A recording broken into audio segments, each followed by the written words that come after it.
He brought a homeless woman into his mansion out of pity. But when she whispered, "I gave birth to you," his entire world shattered. What happened next will leave you speechless. It was an ordinary August morning in Manhattan, ordinary, at least, for someone like Hayes Riverstone. At just 24, he was already a rising figure in the empire his father had built, Riverstone Industries, a name etched across skyscrapers and tech campuses from New York to Tokyo. Blonde, tall, with sharp blue eyes and a manner as polished as his Italian suit, Hayes looked every bit the heir the world expected him to be. But underneath the flawless exterior, there was something fractured, something unfulfilled he never dared explore. That morning, he exited the Riverstone Tower in his sleek electric car, gliding silently into the city's heartbeat. His assistant, the cold and efficient Jarvan Lavar, sat beside him scrolling through updates on a tablet. Meetings. Investors. Acquisitions. The rhythm of the rich. Hayes wasn't listening. He was watching the street. Then he saw her. Near the overflowing garbage bin on the corner of Fifth Avenue, sitting with her knees pulled up and a threadbare purple shawl wrapped around her shoulders, was a woman who did not belong to this polished world. Her skin was deep brown, cracked with sun and time. Her hair, unkempt and frizzed, looked like it hadn't been brushed in weeks. And her eyes were a sorrowful storm of grief and defiance. She held a worn-out rag doll to her chest like it was a lifeline. Hayes slowed the car. "Sir, we really need to move. The chairman from Osaka is expecting us by 10, Jarvan said flatly. But Hayes didn't even blink. He rolled down the window and watched as the woman slowly turned her head. For just a moment, their eyes locked. And something happened. Something Hayes couldn't name, an ache in his chest that made him forget how to breathe. He had seen beggars before, countless times, but this was different. "I want to talk to her," Hayes said, still staring. Jarvan stared at him like he'd gone mad. "You want to, what?" "Sir, she's a vagrant. You can't just stop the car." Without waiting, Hayes stepped out into the street and approached the woman. She looked up, startled but not afraid. Her hand gripped the doll tighter. She looked ready to flee. "It's okay," Hayes said gently. "I'm not here to hurt you. I saw you. Would you let me buy you breakfast?" She didn't answer right away. Her gaze flicked to his hands, his face, then to the driver behind him. For a second, she looked confused, then a strange flicker passed through her features. A tremble. Recognition. "What's your name?" he asked softly. The woman swallowed. Her voice was a rasp from years of silence. "Laura. Laura Bevan." That name sent an invisible needle into his spine. He didn't know why, but it sounded familiar. Not in a casual, fleeting way.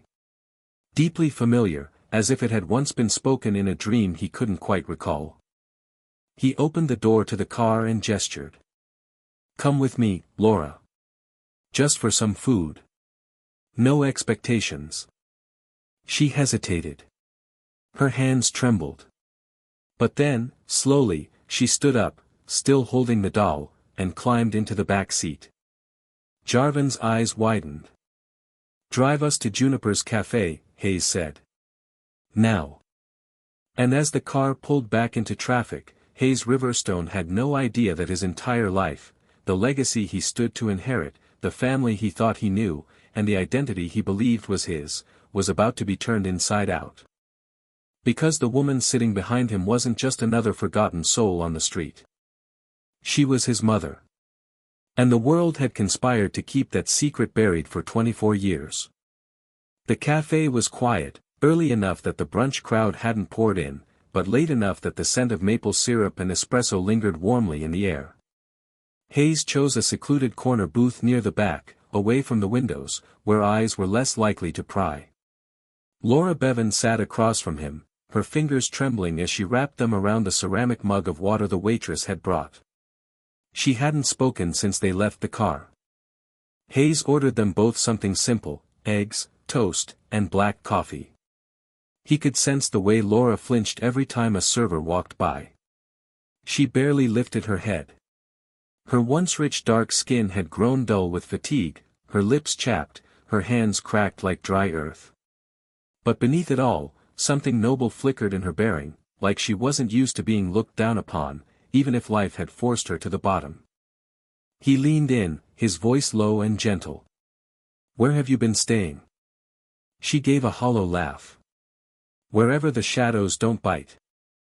Hayes frowned. "Do you have anyone? Family? Friends?" Laura's eyes lifted for the first time and met his. The moment felt like something clicked into place. "You're kind to ask," she said, voice brittle. "But no. I lost them all a long time ago. People don't stick around when you're starving and smell like the sidewalk." There was a long pause. "I feel like I've seen you before," Hayes said suddenly. "Your name?" "Laura Bevan. It sounds familiar." Her body tensed. Not subtly, visibly. Her eyes dropped again, and she gripped the mug tighter, so much so that Hayes worried it would crack in her hands. But when she spoke, her voice was carefully composed. "Probably just a coincidence. I was never anyone worth remembering." He didn't believe her. He couldn't. There was something about her, something that stirred the ashes of old memories buried deep. He saw flashes from childhood, a woman's humming, a plush doll not unlike the one she now carried, the warmth of being held by arms far softer than his nanny's. He had always believed those memories belonged to an early caretaker or a dream. But now, he wasn't so sure. "You said you had a son once," Hayes said, testing her. "Is he still alive?" Her face froze, and then, her lips quivered. "Yes," she whispered. "At least I hope so. I lost him when he was a baby. They took him from me." "Who did?" he asked quietly. Laura looked away, tears forming in the corners of her eyes. "Powerful people. Cold men with suits and money who said I wasn't fit. That I didn't deserve to hold him." Hayes felt a chill run down his spine. Why would they say that? "I was young. Poor. And," her voice broke. "And I didn't fit their image. His father, he came from a world where I was just a mistake. He offered me money to disappear. When I said no, they made sure I had nothing left." Silence fell over the table. The waitress brought the food, but neither of them touched it. "I'm sorry," Hayes said. And he meant it with every fiber of his being, even if he didn't understand why. Laura finally looked at him again. There was something in her eyes now. Not fear. Not pain. Recognition. "You remind me of him," she said softly. "Your son." She nodded. "Or his father," she added a beat later. Hayes's breath caught in his throat. "What did his father look like?" he asked, voice barely audible. Laura studied his face now, openly. Her eyes traveled over the cut of his jaw, the pale tone of his skin, the icy blue of his eyes. A slow, haunted nod. "Like you," she said. The table seemed to tilt beneath him. He felt as if the walls were folding in. But he forced himself to stay composed. This couldn't be real. It didn't make sense. And yet, there was that photo. That old name. That buried memory. Laura Bevan. He needed answers. "I'm going to help you," he said, standing up abruptly. "You'll stay somewhere safe. And tomorrow, I'll find out who you really are." Laura didn't resist. She simply nodded, as if part of her had been waiting for this moment for years. And as they stepped back out into the bustling world, Hayes couldn't shake the feeling that everything he knew about himself, his family, his past, was about to be rewritten. The following morning, the sky over Manhattan was thick with clouds, mirroring the weight Hayes felt in his chest. He hadn't slept. Instead, he had spent the entire night pacing his penthouse, staring at old family photos, flipping through documents in his late mother's filing cabinet, documents he had never truly questioned until now. By 8 a.m., he was in his study, phone in hand, dialing the number of a man he hadn't spoken to in years, Hornby Crail, a former FBI investigator and one of the best private detectives in the Northeast. Hayes remembered him from when his father hired him years ago to track a corporate whistleblower. Hornby had been expensive, discreet, and mercilessly effective. Hornby picked up on the third ring. "You're up early, Mr. Riverstone. What's broken?" "I need a deep background check," Hayes said, wasting no time. "Her name is Laura Bevan. She's around 50, African American, last known location, homeless, Midtown Manhattan. I need to know everything about her. Where she's been. Who she was. Who she is." There was a long pause on the other end of the line. "You usually leave this kind of thing to your father." "I'm not my father," Hayes said coldly. "And don't involve him in this." "I'll call you in 24 hours, Hornby replied. "Maybe less." Meanwhile, Laura was sleeping in one of the guest suites of the Riverstone estate, specifically, the one tucked away in the West Wing, where the staff rarely went. Hayes had instructed the housekeeper, Delilah, to make sure she had clean clothes, food, and complete privacy. Delilah, loyal but skeptical, had eyed the woman with thinly veiled suspicion. "Sir," she had said the night before, "do you really want her here? People might talk."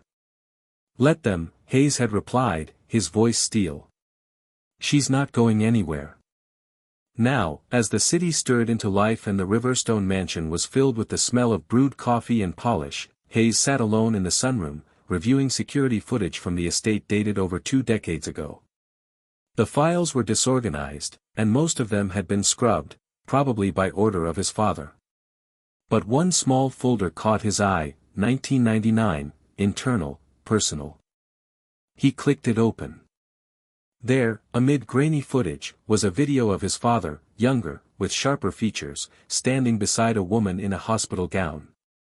The image was distorted, but her face, the bone structure, the warmth in her eyes, was unmistakable. Laura. She was holding a newborn wrapped in a blue blanket. The baby wasn't crying, just staring up at her with wide, pale eyes. Then another man entered the frame. A suited figure, face pixelated. He whispered something to Satyr Riverstone, who nodded. Moments later, a nurse entered, and 2 security guards gently pried the baby from Laura's arms as she screamed. The video cut off. Hayes slammed the laptop shut, heart pounding. His skin had gone ice cold. It wasn't just a theory anymore. It was fact. His father had stolen him from his mother. Had lied to him his entire life. By mid-afternoon, Hornby Crail arrived at the estate in his tan overcoat, carrying a leather briefcase weathered by decades of secrets. "I thought you were being paranoid," Hornby said, stepping into Hayes's office. "But after what I've found, you weren't paranoid enough." He opened the briefcase and began laying out files. Birth records. Hospital documents. Legal threats. Sealed court orders. "She gave birth to you on April 17, 2001, Hornby said. "Under her name, Laura Bevan. Your father visited her 3 times in the hospital, each time with lawyers. She refused to sign a waiver that would make your father the sole guardian. Then, 2 days later, she was forcibly removed from the hospital. No charges. No paperwork. No custody hearing. Just gone." Hayes felt bile rise in his throat. "She spent years looking for you. But your father used his connections to erase her trail. No private investigator would touch the case. She lost her apartment, her job, everything. And when she tried to go public, she was discredited as mentally unstable. Even blacklisted by shelters." Hornby placed a faded photo on the desk. It was Laura, 24 years ago, smiling and holding her baby. Written on the back, in careful handwriting, to my son Hayes. You were born of love, and I will find you. Hayes sat in silence, fists clenched. Your father destroyed her, Hornby said bluntly. But she never stopped loving you. And in that moment, something in Hayes broke. The lie he'd lived, the empire built on secrecy and betrayal, it all began to crumble in his heart. He stood slowly. I need to confront him, Hayes said. Hornby nodded. Then you better be ready. Because once you open that door, there's no closing it. The boardroom of Riverstone Industries was glass and marble perfection, immaculate, imposing, and deliberately cold. The kind of room where billion-dollar deals were brokered, careers ended with a nod, and emotions were treated as weaknesses to be exterminated. Satyr Riverstone thrived in rooms like this. At 71, Satyr was a living monument to corporate power, silver-haired, ruthlessly composed, and feared by anyone who had the misfortune of standing on the wrong side of the negotiating table. This morning, he was seated at the head of the table, finishing up a call with foreign investors, when the double doors opened abruptly. Hayes stepped inside without knocking. Gentlemen, he said evenly to the surprised executives seated along the table, I need the room. His father's brows furrowed, but his voice remained cool. This better be important. It is. The board members hesitated, then looked to Satyr. With a flick of his wrist, he dismissed them. As the last door clicked shut, silence dropped like a curtain between father and son. Satyr leaned back in his chair. Well? I know, Hayes said simply. Satyr's eyes narrowed. Know what? Everything. About Laura Bevan. About what you did to her. And to me. For a long moment, there was no reaction, just a flicker in the older man's jaw, the tightening of his mouth. Then he stood, adjusted his cufflinks, and walked toward the tall windows overlooking the skyline. That woman, he said, almost with disgust. She was a mistake. She was my mother, Hayes replied coldly. Satyr turned sharply. She was nothing, Hayes. A phase. I gave her more than she ever deserved. She tried to trap me, tried to keep you as leverage. She didn't want your money, Hayes shot back. She wanted her child. And you stole me from her. You told me she died. I told you what was necessary, Satyr said, his voice rising. You were a Riverstone. You were going to inherit a legacy, not grow up in a Brooklyn slum with a woman who couldn't hold a job. Hayes's jaw tightened. You ripped a mother from her child because she didn't fit your brand. I protected you from becoming nothing, Satyr snapped. I made you who you are. No, Hayes said, stepping closer. You made me into your shadow. Polished on the outside, empty on the inside. And now I know why. Because the one person who might have given me real love, real humanity, you erased. Satyr's face contorted with something between rage and panic. What are you planning? I'm going public, Hayes said. With everything. The documents. The tapes. The truth. You destroy this company. Satyr growled. Everything I built.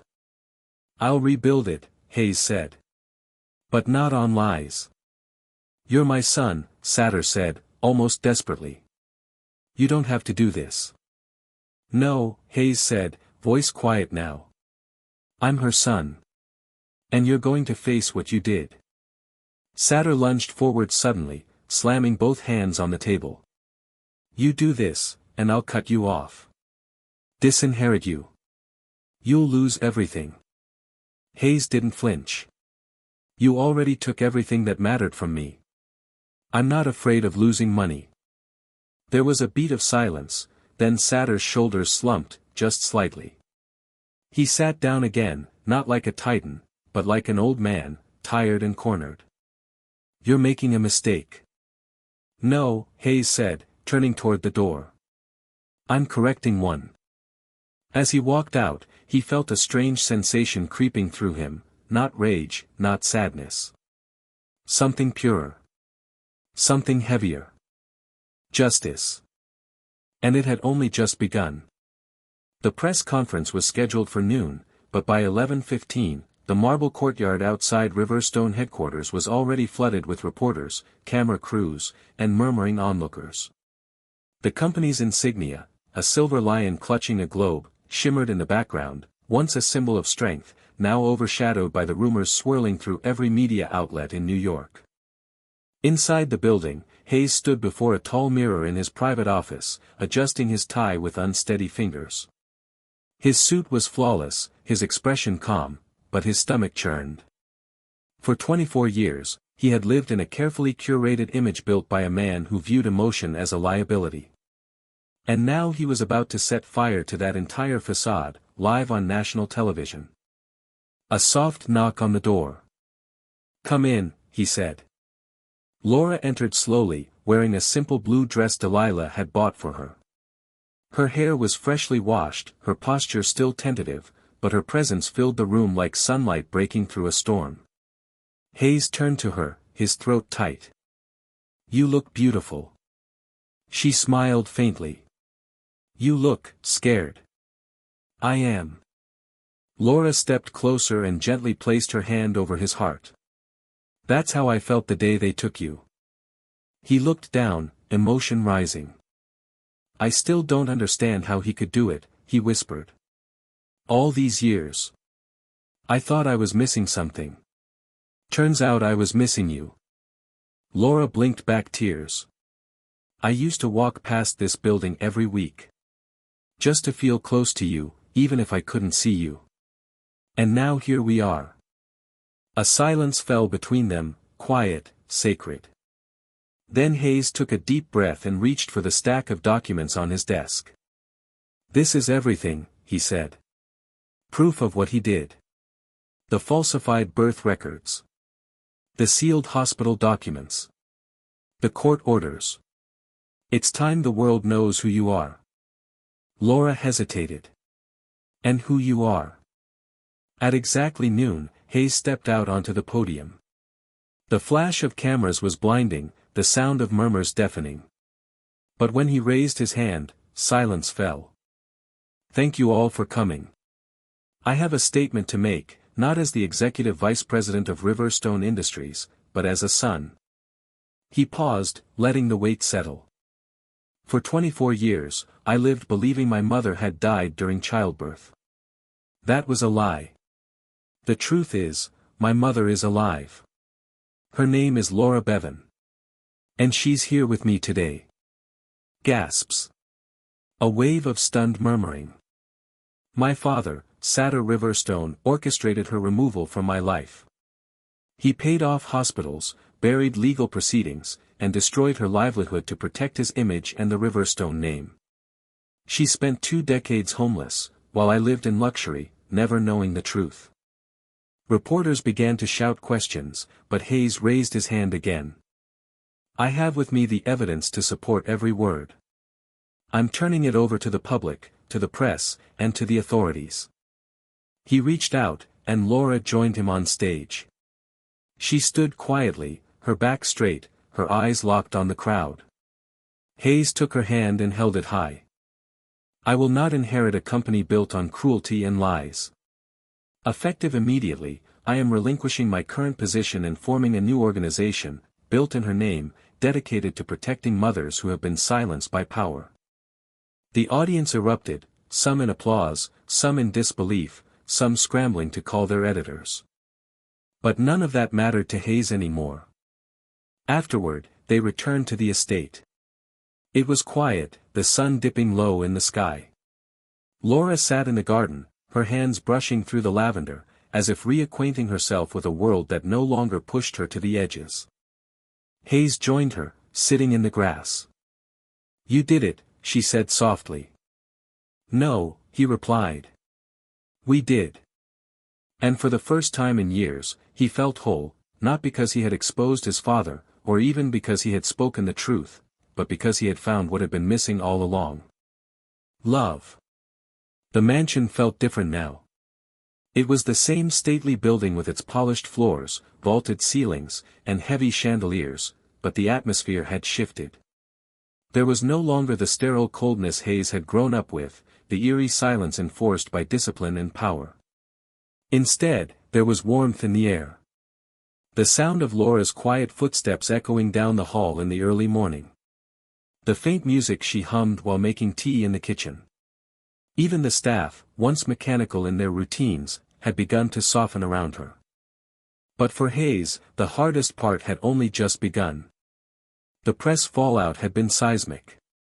Within 48 hours, Riverstone Industries stock dropped 19%. Multiple board members resigned. Investigative journalists unearthed a string of other buried scandals linked to Satyr Riverstone, non-disclosure agreements, sealed lawsuits, and hush money settlements. The empire was bleeding.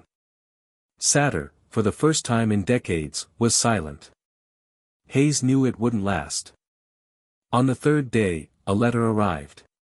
Not a text. Not an email. A handwritten letter on thick linen paper, sealed with the Riverstone family crest. It was slid under Hayes's study door while he was reviewing new policy frameworks for the foundation he had begun drafting with Laura. He opened it slowly, as if it might explode. It read, "Son. If you're finished performing for the cameras, I'd like to remind you this family is not yours to destroy. You have one chance to undo this. Come to my office. Alone. Tonight." No signature. That evening, as twilight bled into night, Hayes returned to the top floor of Riverstone Tower. It was eerily empty. The lights were dim, and the building had been cleared, likely under Satyr's instruction. A single desk lamp illuminated the massive office where it had all begun. His father sat behind his obsidian desk, the skyline sprawling behind him. "You've made quite the mess," Satyr said without looking up. Hayes stepped forward. "I didn't come to clean it up." Satyr finally looked at him. He appeared thinner. Older. The stress had carved deep lines into his face, but his eyes were still cold steel. "Do you think this is justice? Public humiliation. Costing thousands of people their jobs. Our name is on hospitals, scholarships, infrastructure. And beneath it all is rot," Hayes interrupted. "Built on coercion. Silence. Suffering. You didn't just erase my mother, you erased a human being. You destroyed her life. And you raised me to smile through it." Satyr's hands clenched. "She was beneath us." "No. She was above you," Hayes said, stepping closer. "Because she never stopped loving me. Even when she was hungry. Alone. Sleeping under bridges. You, with all your power, couldn't fake that kind of devotion. You're being sentimental," Satyr sneered. "And reckless.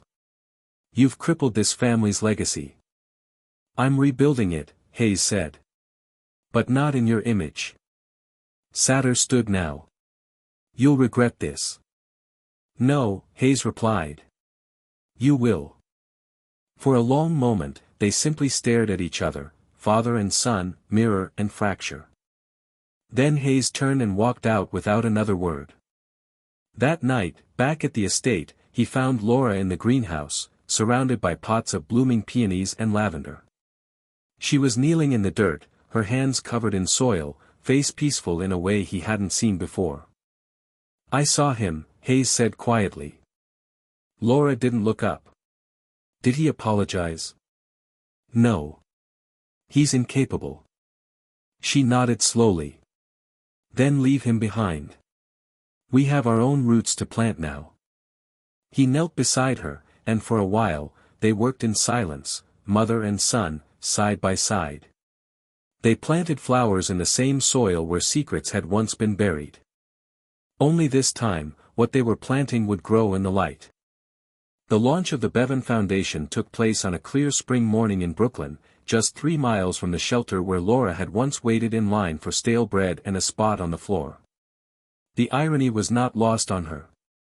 Now, standing at a podium beneath a banner that bore her name, she felt both exposed and powerful, as if the decades of silence, of hunger and humiliation, had suddenly been transformed into something unshakable. Hundreds had gathered in the newly renovated building that used to be an abandoned school. Inside, the walls were painted soft pastels. There were child care rooms, a free legal clinic, therapy offices, and warm bedrooms for women and children with nowhere to go. It didn't look like a facility. It looked like a home. Hayes stood beside her, not in a tailored suit, but in a simple navy shirt and rolled-up sleeves. He had been working on the foundation's launch day and night for weeks, personally overseeing blueprints, vetting staff, creating programs, and donating half his personal wealth to get it off the ground. There were still bruises from the legal battles with his father, still nightly attacks from tabloids, and even threats. But none of that mattered anymore. As Laura stepped forward to speak, a hush fell over the crowd. For most of my life, she began, voice steady despite the lump in her throat, I was invisible. I ate from trash cans. I slept in alleys. I was treated like a ghost. But I never forgot I was a mother. Even when the world told me I wasn't. She paused, her eyes locking on Hayes, who was watching her with a mix of pride and ache. They told me my child would forget me. That he would grow up never knowing who I was. And I believed them, because hope is the first thing that dies when you're homeless. But they were wrong. My son found me. And now, together, we're building a place where no mother will ever be forgotten again. The applause was thunderous. Later, as people toured the building and donors shook hands with community leaders, Hayes walked Laura down one of the quiet hallways. The walls were lined with framed photographs, not of celebrities or executives, but of women who had survived. Each photo bore a name, a short story, and the words, I mattered. Laura stopped in front of one image, a woman holding a baby in a shelter, her eyes full of both fear and love. I remember her, Laura said softly. She was with me once. Didn't speak English, but she sang to her baby all night just to keep him from crying. Hayes didn't respond immediately. He looked around at the quiet, peaceful corridor.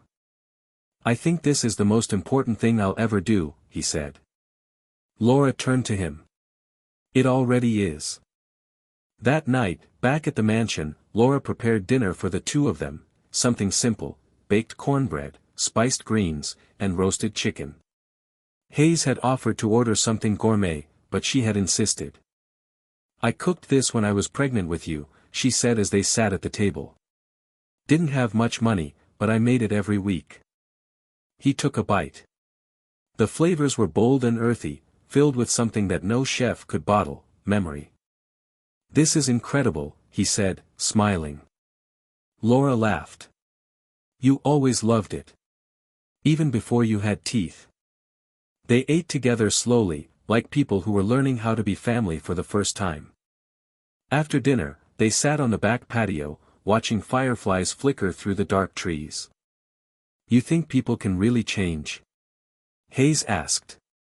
Laura leaned back in her chair, exhaling. People? No. Most of them don't. But hearts? Yes. Hearts can break open, and when they do, there's room for something new. He looked at her, that same flicker of awe returning to his face, the feeling he had the first day he saw her on the sidewalk. Only now, he didn't feel pity. He felt reverence. I'm so glad I found you, he whispered. She reached out and took his hand. No, she said. I found you. You just didn't know it yet. The morning air was crisp in Montauk, the distant sound of the ocean rolling softly against the shore. A pale sun stretched over the horizon as Laura stood on the wooden deck of the small beach cottage Hayes had recently purchased for her, far from the noise and weight of Manhattan. It wasn't grand, not like the Riverstone mansion, but it was hers. And for the first time in over 2 decades, she felt something she never thought she'd know again. Peace. Inside, Hayes brewed coffee while the soft tones of Nina Simone drifted from a small speaker on the counter. The weekend getaway had been his idea, a mother-son trip to mark 6 months since the foundation's launch. 6 months of healing. 6 months of building something real. The foundation had already housed over 80 women and children.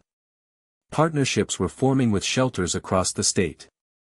Laura had spoken at universities, town halls, even Congress. She was becoming the face of a truth long buried, resilience that no one could erase.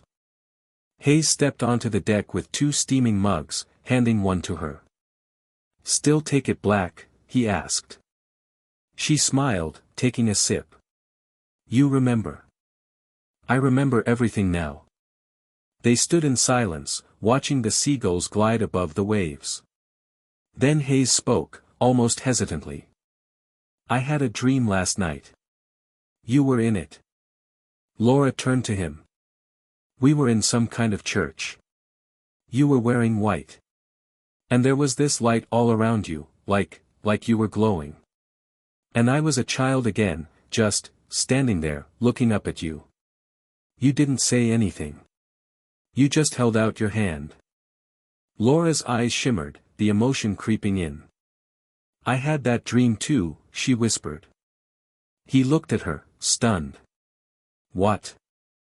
"After you were taken," she said quietly, "I used to dream of holding you like that. In some place where no one could hurt us. I called it the Temple of Light.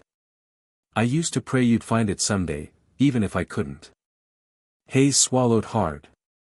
"Maybe we just did." Later that afternoon, they visited a small church on a cliffside nearby, a modest place with white wooden beams and pews worn smooth by time. No one else was inside.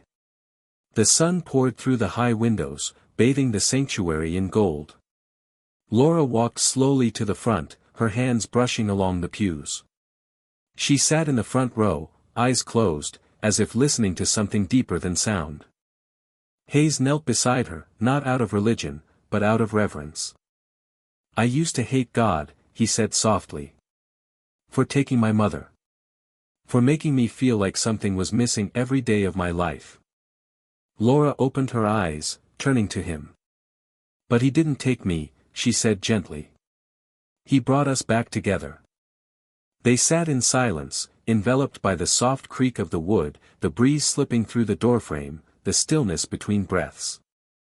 As they left the church and stood once more in the open air, the world looked brighter, not because the sun was stronger, but because the weight they had carried for so long was finally laid down. On their final night at the cottage, Hayes found Laura in the living room, folding a worn quilt she had carried from shelter to shelter. He watched her for a moment, then walked over with something hidden behind his back. "I have something for you," he said. She looked at him, suspicious but smiling. "What now?" He pulled out a small frame. Inside was a photo, the grainy, faded image of Laura as a young woman, holding baby Hayes in the hospital. The one Hornby Crail had recovered. Beneath it, Hayes had engraved a single line. "She never stopped loving me." Laura's hands trembled as she took it. She brought it to her chest, eyes closed. "This," she said, voice shaking, "is everything." They didn't need any more words. Outside, the waves crashed gently against the shore. Inside, the light from the fireplace danced across their faces as they sat together, no longer strangers separated by lies, but family, whole at last. The past had scarred them. But the future was theirs to write. In my view, the ending of this story is not just a conclusion, it's a quiet revolution. It doesn't rely on revenge, spectacle, or dramatic twists to deliver impact. Instead, it offers something far more profound, healing. What makes this ending powerful is that it's rooted in emotional justice rather than vengeance. Hayes doesn't seek to destroy his father out of hate, he seeks to restore his mother out of love. And in doing so, he reclaims not only the truth but his own humanity. Laura, after years of invisibility and dehumanization, is finally seen, by the world, yes, but more importantly, by the son she never stopped believing in. Their reunion is not about erasing the pain of the past, but transforming it into purpose. The story ends not with fireworks, but with peace, a rare and brave choice in a world that often mistakes closure for punishment. The image of mother and son sitting by the fire, side by side, is perhaps the most radical act in the whole narrative. It says that love endures, and that even when buried beneath decades of silence, it can rise, rebuild, and radiate. To me, this story is about the kind of justice that can't be legislated, the kind of triumph that doesn't make headlines. It's about surviving with your soul intact. And choosing, despite all reason, to love anyway.